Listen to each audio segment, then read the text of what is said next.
अस्सलाम वालेकुम, मैं हूं नशीन सदफ और आप देख रहे हैं PKN न्यूज। वजीर आला पंजाब मरियम नवाज शरीफ के ज़ेर सदारत खसूसी इजलास हुआ, जिसमें सूबे भर में महकमा, local government and community development के ज़ेर तमाम नए प्रोजेक्ट्स पर तफसीली ब्रीफिंग दी गई। मजीद तफसीलात सरदार ताहिर महमूद की इस रिपोर्ट में। पहले मरहले में 59 बड़े शहरों में सीवरेज एंड ड्रेनिंग इंफ्रास्ट्रक्चर तामीर होगा। बड़े शहरों में बारिश के पानी के फौरी निकास के लिए रेन वाटर स्टोरेज टैंक बनाए जाएंगे।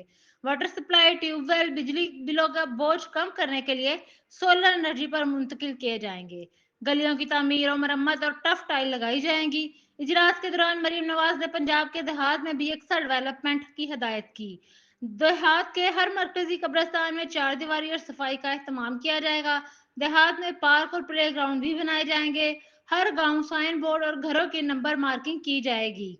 देहात की 4,500 किलोमीटर सड़कों की तामीर और बहाली की तजवीज़ पर इत्तफाक किया गया। वज़ीर आला मरियम नवाज शरीफ प्रोग्राम बराए यूनियन कौंसल ऑफिस पर तफसीली ब्रीफिंग दे गई।